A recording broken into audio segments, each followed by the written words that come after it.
Bismillahirrahmanirrahim. Assalamualaikum warahmatullahi wabarakatuh. Anak-anak ibu sekalian, kita ketemu lagi. Sekarang kita sudah masuk untuk yang kelas 9 ya, sudah masuk bab 4, yaitu tentang listrik statis. Oke, sebelum kita mulai, kita berdoa dulu. Semoga apa yang kita pelajari akan menjadi lebih mudah dipahami dan bernilai manfaat untuk kita. Berdoa, dimulai. Amin. Baiklah, sekarang kita langsung masuk ke materi listrik statis ya. Memang di bab terakhir ini di kelas 9 semester 2 kita akan belajar tentang listrik, ada listrik statis sama listrik dinamis.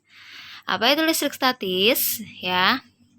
Listrik statis itu adalah ketidakseimbangan muatan listrik dalam atau pada suatu benda.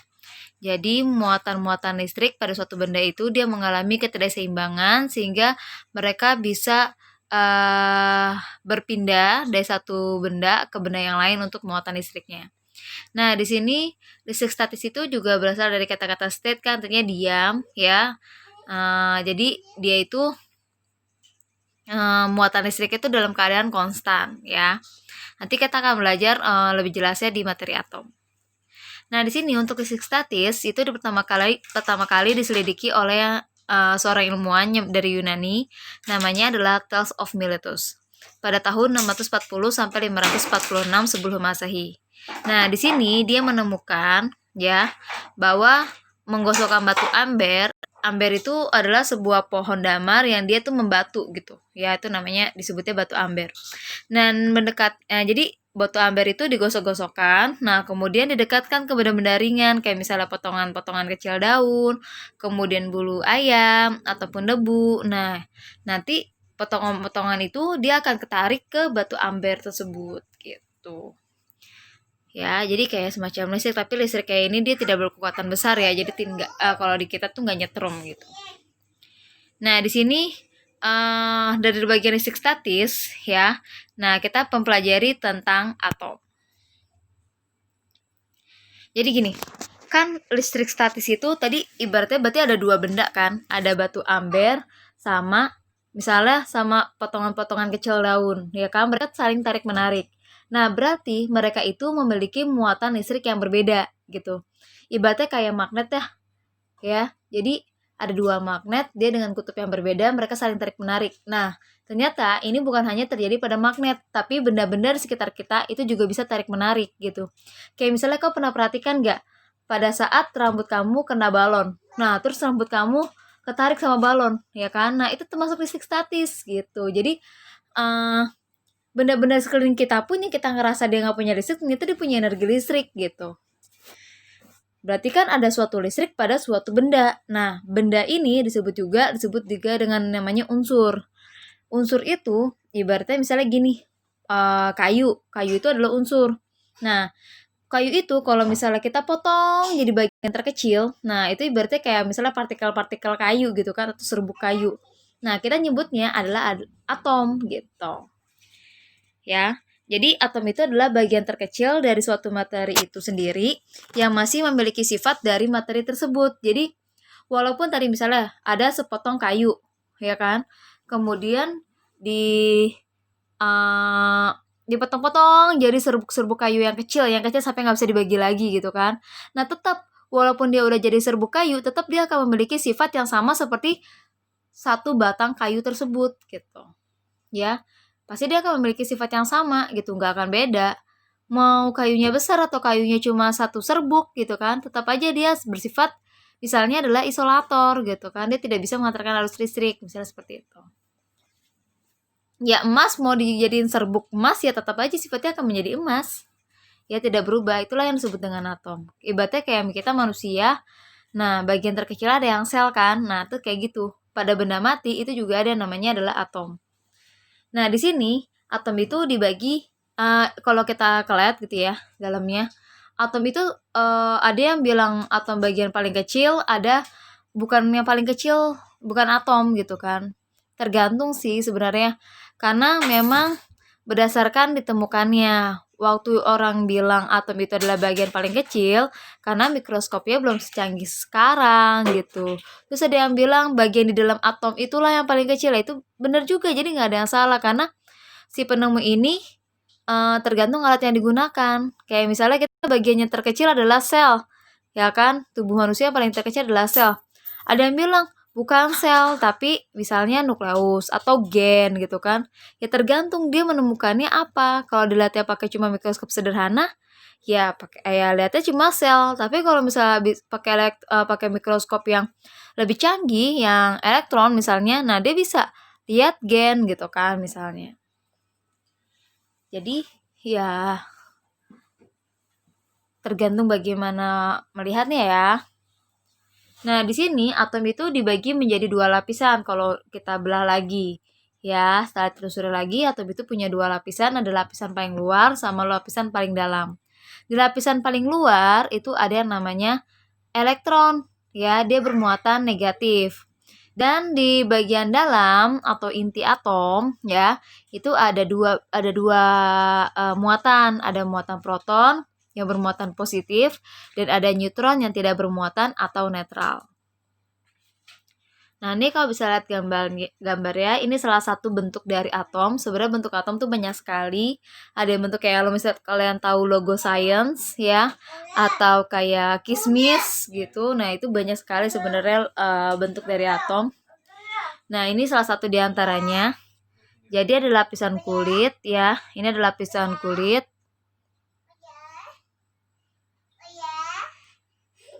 Maaf sebentar.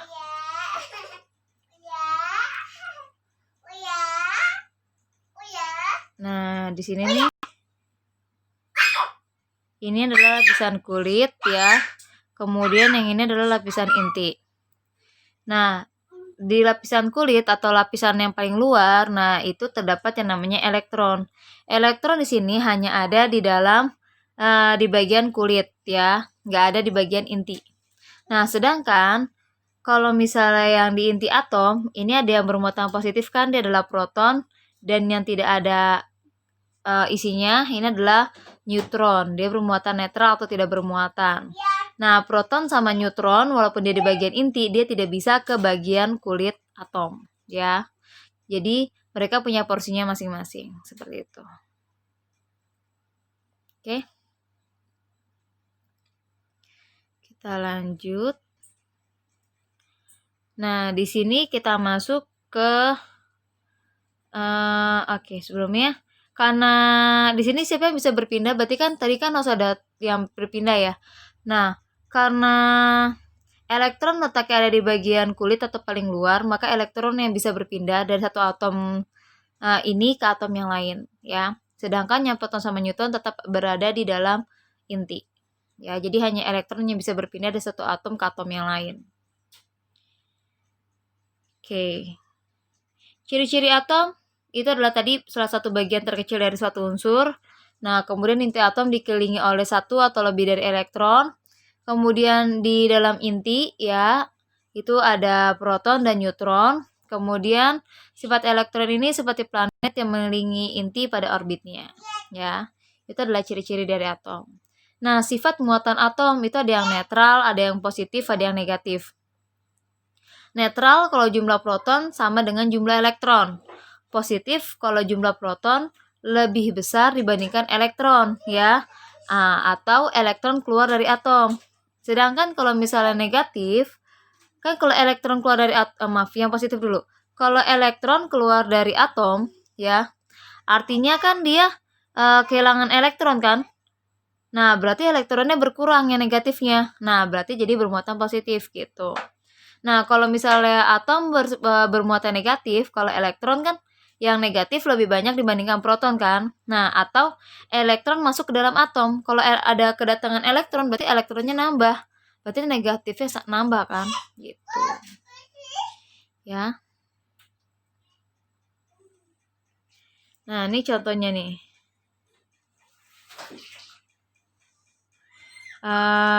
Ini coba kita hitung ya.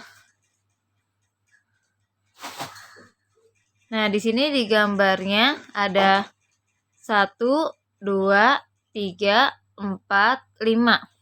Ada 5 elektron ya. Ada 5 elektron, sedangkan untuk protonnya Ada 1, 2, 3, 4. Berarti atom yang Ibu contohkan ini adalah atom bermuatan negatif karena jumlah elektron lebih banyak dibandingkan jumlah proton. Seperti itu.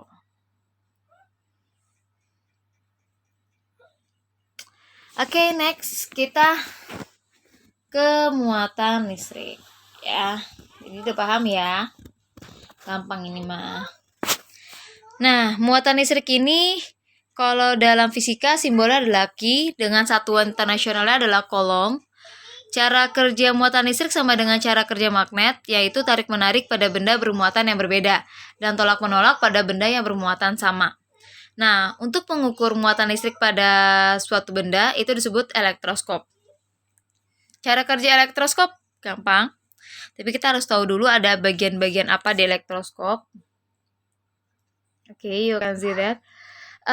Di sini ada knopnya, ya, kemudian ada batang logam, kemudian ada daun logamnya, ya.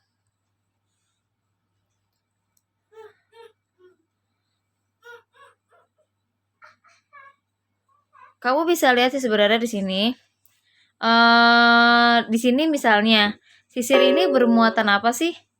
Ya, bermuatan positif atau bermuatan negatif gitu kan? Kamu nggak tahu, ya kan? Nah, kalau misalnya sisir dia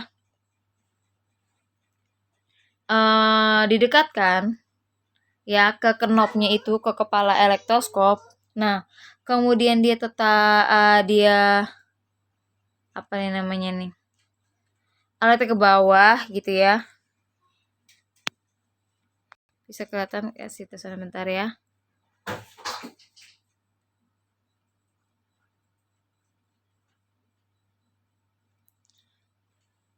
Nah,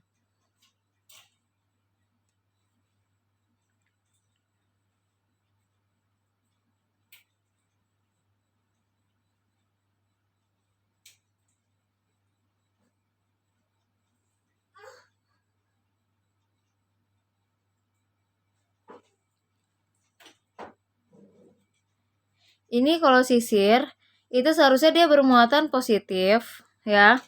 Karena dia itu nanti kalau didekatkan ke elektroskop, maka daun logamnya dia akan menutup. Kalau dia menutup berarti positif. Kalau misalnya daun logamnya dia membuka, berarti dia bermuatan negatif. Seperti itu.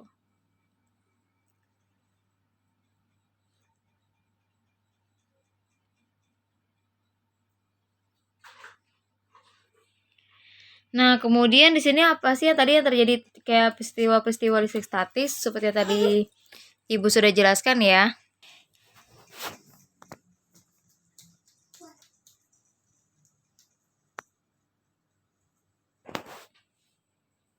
Nah, di sini ya peristiwa-peristiwa listrik statis contohnya kayak misalnya tadi balon didekatkan ke rambut, kemudian balon itu rambutnya nempel ke balon gitu kan, ketarik ke balon.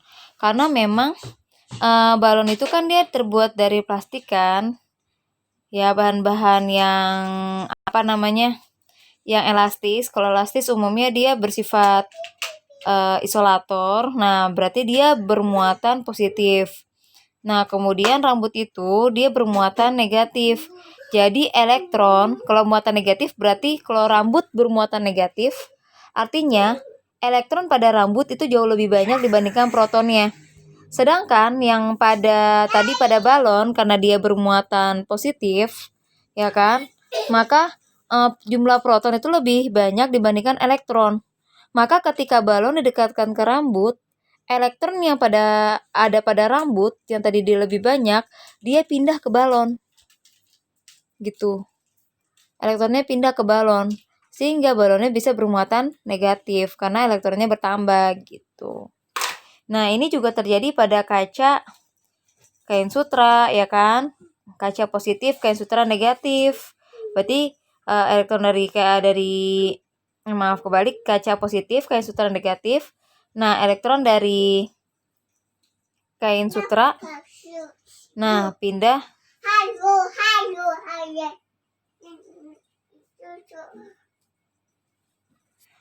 kaca itu negatif, kain sutra itu positif. Nah, elektron dari kaca pindah ke kain sutra. Gitu. Hasilnya kacanya jadi positif, kain sutranya jadi negatif. Gitu. Nah, termasuk kayak misalnya mistar plastik sama kain wol. Mistar plastik itu pokoknya plastik-plastik dia muatannya adalah positif, kemudian kain wol negatif ya kan. Nah, kemudian terjadi perpindahan elektron dari kain wol ke mistar. Hasilnya adalah mistar plastiknya jadi negatif, kain wolnya jadi positif. Gitu. Nah, ini pokoknya intinya gimana sih caranya elektron ini bisa berpindah? Apakah hanya diinduksi atau didekatkan? Tidak, tapi bisa juga dengan cara digosokkan. Ya, kayak misalnya rambut sama penggaris. Kalau waktu SD kau pernah main kayak gitu kan? Nah, penggaris itu awalnya waktu didekatkan ke kertas-kertas kecil itu nggak tarik-menarik. Kenapa? Karena kertas bermuatan positif, kemudian penggaris juga bermuatan positif. Tapi setelah penggaris digosok-gosokkan ke rambut, elektron yang dari rambut itu pindah ke penggaris, sehingga penggaris jadi bermuatan negatif. Nah, berarti kan udah berbeda muatan kan sama kertas. Nah, maka penggaris bisa menarik kertas seperti itu. Ya. Oke, paham ya? Gampang kan? Next, kita ke sifat muatan listrik. Nah, sifat muatan listrik ini sama dengan sifat muatan atom tadi ya. Kalau misalnya dia lebih banyak protonnya, berarti bermuatan positif. Kalau lebih banyak elektronnya, berarti bermuatan negatif. Kalau jumlahnya sama antara proton dan elektron, berarti dia netral. Nah, di sini bagaimana sih cara dia berpindah antara proton dan elektron? Nah, ini dengan cara konduktor dan isolator ya. Nah, kalau misalnya konduktor, dia adalah benda-benda yang dapat menghantarkan arus listrik, kayak ada logam, ada badan manusia, kayu basah, dan tanah. Sedangkan yang isolator atau penyekat, dia adalah benda-benda yang tidak dapat menghantarkan arus listrik. Misalnya, ada karet, porselen, udara, ya.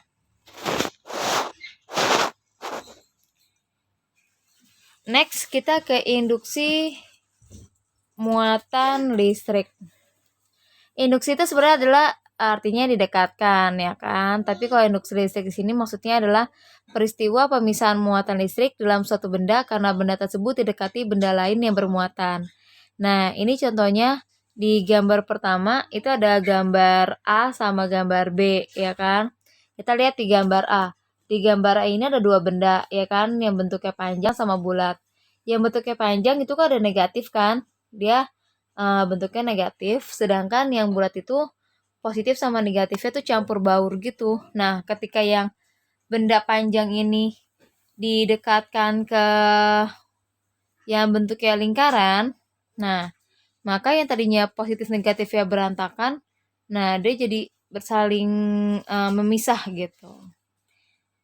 Yang positifnya dekatnya ke negatif gitu. Yang negatif dari bulatan tersebut, nah dia bisa ke sisi yang lain.